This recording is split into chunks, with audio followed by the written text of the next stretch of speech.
Welcome back to the Athlete Lab podcast, where we explore what drives elite athletes and everything they do. Today, we are joined by Taylor Prokes, who has came to our attention through something super cool called the Big Ass Calendar, that her company that really provides something for people to sink their teeth in. As we all get ready for the new year, it's something we all look at. So we're really excited to talk about that. But also, Taylor has an amazing athletic background and has gone through to really do different things to really influence people's lives. So we're excited to have Taylor on, and thank you for joining us. Thank you. I'm really pumped to be here. So, Taylor, as a lot of our backgrounds, people who are athletes, they play a sport. The sport maybe takes 45 minutes when you're younger, up to 60 minutes. And you ran track in high school and cross country, is my understanding. Yeah, I ran track. I played basketball. I did like every sport, honestly, that you could think of in high school. Okay, so you're like a lot of us. You're an athlete in high school, and then you get out of that, and this is where the major divide comes, because then you went from that to running 100-mile races, which a lot of us wouldn't want to drive that far. So talk to me about that. Like, how did that become something that you were into, and what was that transition like from kind of normal high school athlete to that? Yeah, so play a lot of sports growing up, was a part of teams, and I think a lot of people can relate to this. If you don't go on to be a college athlete or go pro, like you miss that structure, you miss teammates, and I went through many years of not having those things. I would take classes and kind of started to do run clubs. And then I fell in with a group of people who is now my business partner, Jesse Itzler. He's a serial entrepreneur. He's been running 100-mile races since like the 90s when it was unheard of and no one was doing it. So I fell in with this group of people who were doing really wild endurance races, and it really exposed me to what was possible because these guys don't do it for time or speed, they do it to finish and kind of to be gritty. So I said, okay, if these guys who are in their 50s are doing it, maybe I can do it too. Um, and that was really what the motivation was, is what is it like to train and put your body through something that I'd never even had on my bingo card or my radar, and realizing that there's training plans out there for everything. Like if you want to run a a 5K, there's a training plan. A marathon, there's a training plan. Triathlons, and also 100-mile races, 200-mile races. Like there's a way to get there. And if you give yourself enough time and follow the steps, you can kind of do anything. So that was just a very exciting prospect to me. 100-mile race for me, and I think for many of our traditional and athletes, that sounds like an obviously amazing physical feat. Well, mentally, like how is that mentally, the self-talk, like how do you get yourself to that point to keep going? Yeah, I think you kind of build up to that place where I did a triathlon, that I did a longer triathlon. I did a 100K race, and you just go, I genuinely believe I can do anything. So it's not self-doubt creeping in. It's just, how am I going to do this new challenge? And how can I best set myself up to do it? I think when you do things that are hard enough time, you build a self-belief that you can get through anything. So that's part of the fun of all of it, is keeping that mindset throughout. And I think as you do bigger and bigger things, and that's relative to anybody, then the self-belief part is, I don't, it it's obviously what's challenged during the 100-mile race, but I never had any doubt that I could do it. It was just more like, how am I going to finish? Like, what That's is such that going to look like? I don't know. But like the whole time, people kept being like, do you think you're going to finish? Like, I know I'm going to finish. How ugly is it going to be? That's what I don't know. That's an incredible mindset, because just framing it that way in your approach, it just it really would change everything. So that's super enlightening. So you definitely answered that. So when you the big ass calendar, which is such a cool, unique idea. We're all trying to prepare for 2026. The holiday season is brings so much excitement on so many levels, but like 2026 is, something where we're all looking towards. So we've got this calendar, and it's as as named. When this became something, and getting to hear a little bit of your backstory, I can kind of understand it, but how did you get to this point where you felt like this was going to be a really important tool for you to continue to build and for you to share with others? Yep. So my business partner, Jesse, he had a coaching program many years ago, and he had come up with this calendar, and it was part of the coaching program. It wasn't the big ass calendar at the time. It was just like a tool that you could get with his coaching program. And I use it religiously. I was like, this changes everything. Gets all my thoughts out of my head. I can track towards my goals. So for those who don't know, this calendar has 365 boxes on it to represent every single day. So it's like a 4 foot piece of poster that is showing you your entire year at once. So instead of flipping through your phone or flipping through a calendar sheet, like you can sit there and look at your opportunity for the year all at once. And it's very freaky the first time you do it because like a year's so short. And I know that people can get tripped up on that. And they're like, I don't even want to know how short that is. But once you get past that and you start putting down the things that you really care about on the calendar, it it makes it happen. And it's almost like a vision board meets a calendar. You put everything that's really important to you, whether it's races or big business goals or important bucket list vacations, trips you've always wanted to go to, one-on-one trips with your kids, date night with your spouse. It makes it happen. It makes you accountable. It makes you excited for your life. So I knew how it made me feel. It made me be able to see at the end of the year all the fun things I did because that's what I put on this calendar. Anything that's super important to me, and no offense to my dentist appointments, but that's not going on the calendar. Like that's not the important things to me. That still lives on my Google Calendar. But it's everything that people I meet, new run clubs that I go to, big business moments that happen for me, any big goals that I have go on this calendar. And at the end of the year, which is how it is right now for me, we're in December. I look back on my year and go, look at all those things I did. Because we forget, unless you're taking pictures of every single moment, you forget of all those really cool things that happened in your life. So it's a great reflection tool. But even better, all these things that I put on my calendar at the beginning of the year actually happened. Like I prioritize all these things that were really important to me. We always say, um, it's never the right time and work's always going to happen. But the only way you can control your time is to do things that time can't take away from you, which is put the things on the calendar before the rest of your life fills up with other people's requests for your time. So I think once you do that, and I think a lot of us don't do that, and they get to the end of the year and go, what did I do for myself? And you can point back to a lot of weddings or other dinners that you're invited to or things that you did for work. And you're like, well, none of that was really intentional for me. And it feels like maybe I didn't accomplish anything I wanted to do, which is why it should go on your calendar now in December. And that's going to require people saying no to things that come up. Like that's just the reality. There's only 365 days. So you will have to say no to things and you'll have to say no to things that are important to other people and make some decisions. But I think if you practice putting yourself first, it's super powerful and it makes life way more exciting. That's so cool to look at it that way because when you look at your year in that respect, and I do think that when you're doing that and you have a reason behind it, people understand. And that's something, and people, they'll, everyone in your life will get the best version of yourself because you know that you are, being very intentional with your time, which is super, super, super powerful. So when you start this, like, what anchors do you start with? Is there, like I'm going to start with my business goals, or I'm going to start with adventures or training. Like, how do you kind of go about your personal one?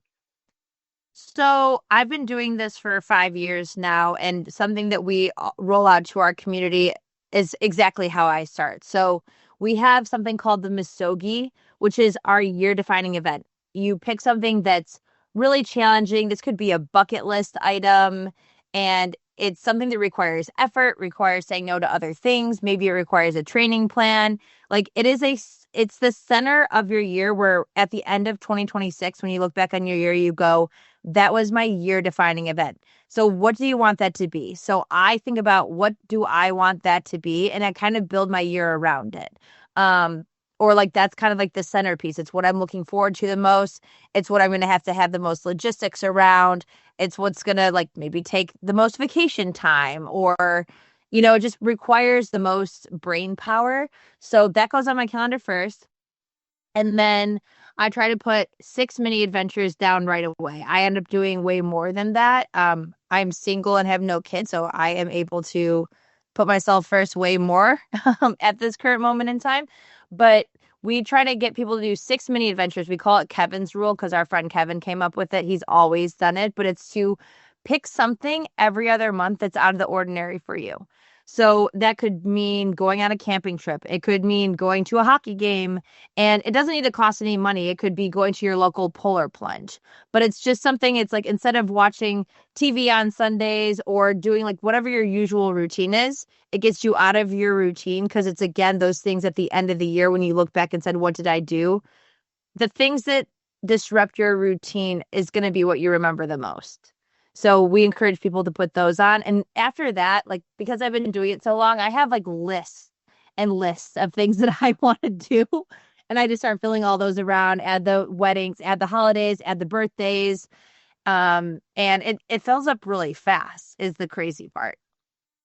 Well, I bet, but when you're intentional about adding those things that are new, the amount of growth as a person it's exponential because you're learning things, you're doing things and meeting different people, which is how you kind of got started with all this. 100%. You meet new people, you find out other cool things to do. Because a lot of people will be like, well, how did you even come up with that? How did you know about that race? How did you know that this thing was even an option? It's because I did one thing. And then when everyone found out I was training for it, or when I would tell people, like, when they're like, what are you up to? Instead of saying nothing's new, I say, I'm training for this triathlon. It's really scary. I'm learning how to ride a bike and I have a swim coach because I don't know what I'm doing. Then I'm more interesting to people and they will tell me, oh, my cousin did that. Oh, if you like that, then maybe you would like this thing. And it snowballs into all these other opportunities. And you do that year after year. You meet so many people who are doing interesting things, who you are now connected with, and you can watch them sign up for XYZ. It puts all these other things on your radar. And it's made every conversation that you're in more interesting. Like you always have something to talk about. People associate you with different things you're going on. They check in on you. Now they have a reason. Oh, this she signed up for this race. Like, how did it go? Like, it just gives you all these ways to interact with people and grow your circle of friends. And it helps you meet like-minded people. Like, there's so many ripple effects from prioritizing things that are important to you that I think other people are trying to get to, and it really can just start with yourself. Yeah. That is so many good layers to that, and it's super, super cool that like how you've taken that whole concept and evolved it into this. We we're around a lot of and talk to intentionally a lot of elite athletes. And we try to help influence those who want to become elite athletes. And what you're saying there is, creating an intentional plan to achieve a goal in a different way, a much more elaborate and an intentional way, which I think can be beneficial to anyone listening right now. We think about, well, I want to do this, or I know what my big life event is going to be in 2026, and how can I make sure that all the things around it go really, really smoothly, Support it. support it exactly, Yeah. with all while having that Kevin's rule and the 6 mini adventures, which again is pretty cool. What a cool thing for Kevin to have his name on. But it could maybe, if mini adventures aren't your thing, it could be something that's something you can kind of lean into, or each individual person could. So that's a really cool process. It's something that was brand new to me when your name was brought up and I started researching all the things you did. Like that's a concept that is exponentially cool on a lot of levels. So you're living this, and you're living it. Talk about that transition, the business side of all these things you're trying to do, because one thing I think is unique is you didn't really talk about professional life in there. You talked about your adventures and the people you get to know and people checking in on you, which is all like for life happiness, all super important. How did your mentality and how has it now does it with your business partners help you evolve what you're doing here and trying to spread this concept? I mean, we live what we're selling to the world, and that's why I think it's effective. Like we're saying this can help you live a more fulfilled, better life because we are doing it. Um, Work's always going to be there. We work really hard. Like we're around the clock.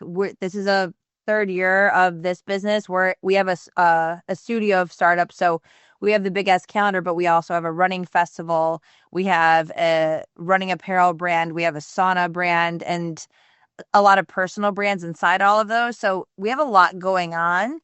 So if we didn't prioritize ourselves first, it's not happening. Like we know more than anybody.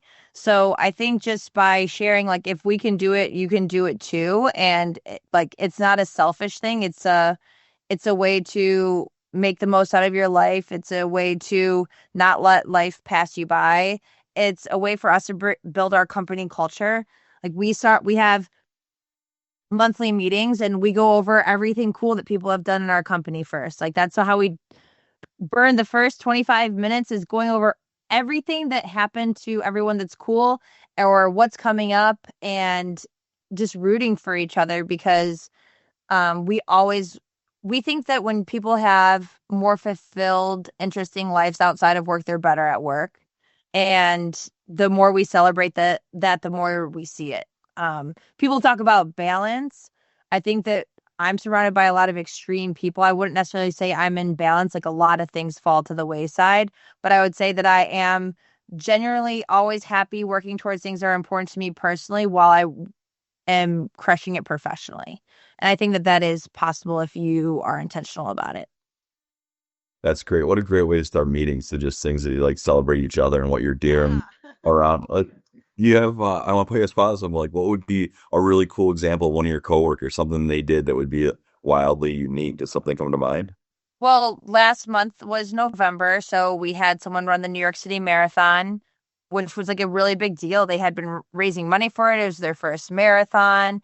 And then at the other end of the spectrum, we have someone on our team who uh they basically homestead. Like he took a couple days off of work to get ready for the winter and he chopped trees for 3 days straight.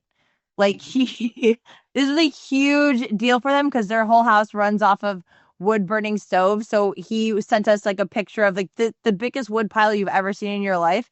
And that was really exciting for him. And it's exciting for us. So we celebrate across the spectrum of just whatever is going on, these big moments in people's lives that they took time for that's important to them. And I mean, that's why it's like it's all relative. Different things are very important to different people. So we try to celebrate all of it. Yeah, that's super cool. I can't imagine. I wonder if there's a way of like counting energy expenditure. It's probably pretty equal in marathon to cutting down all those. And we're Yeah. probably both therapeutic in their own ways as well.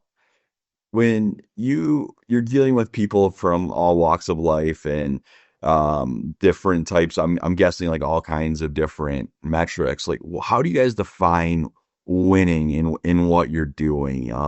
Is there is there something where you're hoping that you hear how this changed someone's life or how it put them on a different path? As I mentioned earlier, the new year always brings new excitement over X, Y, or Z things for people, and the traditional New Year's resolutions, which you guys have for sure squashed that type of concept. How do you define like what impact you're hoping these will have on lives? Yeah, I think we hope that we help people take the most advantage of time that they can and not take time for granted. So at the end of the year, people will say, I finally wrote the book I've been wanting to write. I finally signed up for this race. I saw my parents more because I realized when I laid out everything on my calendar that I was seeing them once a year or twice a year. And like, that's not going to cut it because it holds you accountable to that. You can't run away from that. You can see it. Like, and any positive change that makes people be intentional about their life is important to us.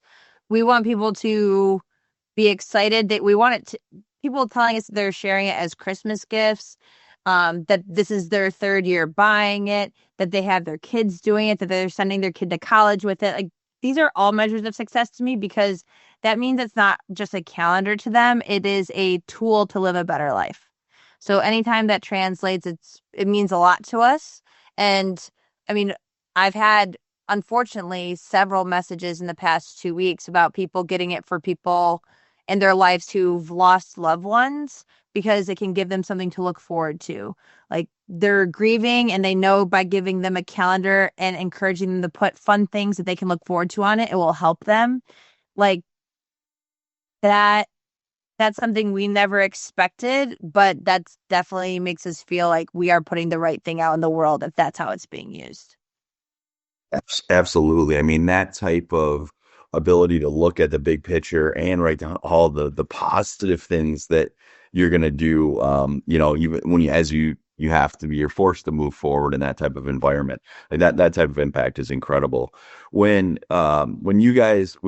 you sit down and plan your 2026 is the next steps you think about, all right, you have the calendar and all the different things, which is it's really cool. Like flipping through it with the dry erase portions and where you list the birthdays by a month and the things that I think exist in a lot of different calendars, but the way you guys lay it out and with the intention of it, like what do you think is next? Like what would be your next step or what's on your guys' whiteboard? I'm so intrigued with all the vast type of activities and things. What would be next for the big ass calendar group?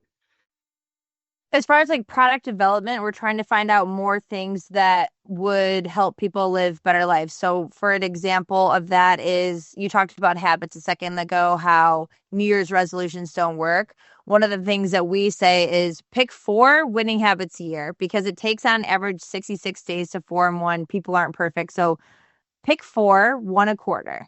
And if you ended the year, think about like the 4 things maybe you wanted to do at the beginning of this year, probably aren't doing all 4.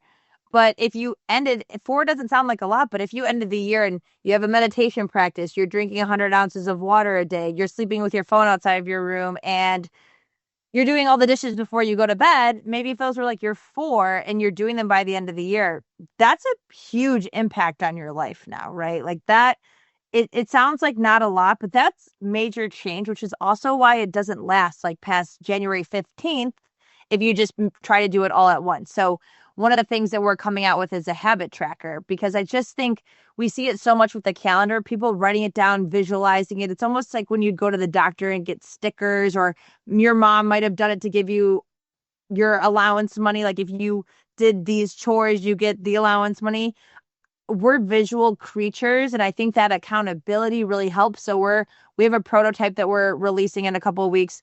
That's just a habit tracker with stickers. You can color it in with a marker or you can get some stickers for it, but it's just to help you with that accountability to implement the habits that you care about. And we have journals we want to do. We have notebooks, like we're all big note takers, but it's like, what is our spin on it to just help you live a little bit better of a life, have the products be a bit intentional and always super simple. Like we try to look at our planner that you just held up and go, what page can we take out of it?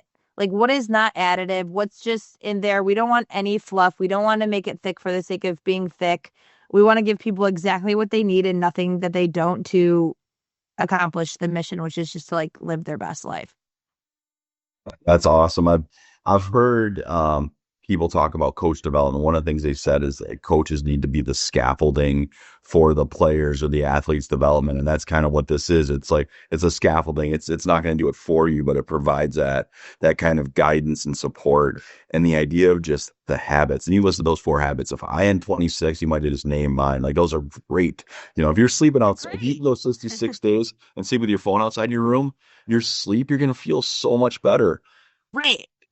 And that's the whole thing is like I think a lot of people are going to go into 2026 and have a list of 10 of those things, which is so hard to that's becoming a new person overnight. Listen, I want to become a new person all the time. It's not like I'm perfect in the sense, but I do know what works. And when I do implement these, it works instead of trying to do it all at once. So pick one at a time, Even though that's hard, just pick the one that's the most important to you and focus on it for a quarter. It's a long time, but then it will last. Right, exactly. And then once you start to feel those results, Yeah. then it'll be easy to you'll be excited on day 67 to start the next thing, whatever that is. And yeah, that's it's super, super cool. If you could go back and you start the athlete version of yourself at 17, what do you wish with all the things that you've accumulated through this process? Like what do you wish you would have known then that you know now, or what do you wish you could articulate to yourself at that age?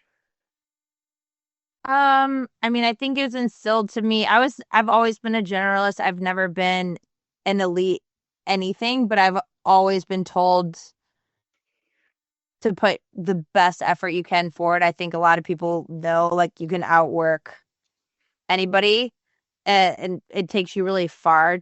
Effort does, and I think I knew that, but it really has paid off time and time again. Putting myself out there, continuing to do it, just continuing to chip away when other people quit. That if you just keep going, that's part of the game. Like just being consistent. You're in the podcast space.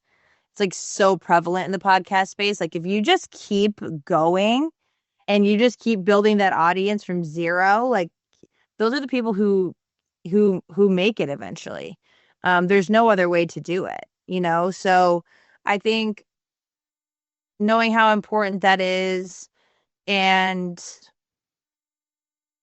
I think what I'm getting good at now finally is just to focus. Like what's the when you're a high school athlete, you are really focused, but it's not necessarily because you really thought about it. It's because you play basketball or you run track and that's what you do, but you're focused on it.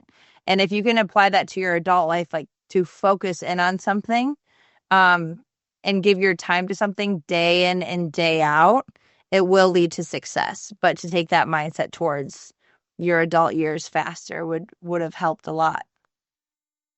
That's really, really good. I love that. I just concept of just keep going and be that last person standing in whichever space you are, because you'll be happy with the result, because it does take a lot of effort to do that. I happen to have had a conversation with a undersized in the hockey world person today who was never drafted in any league but found his way to college and then ended up playing at the highest level for a really long time.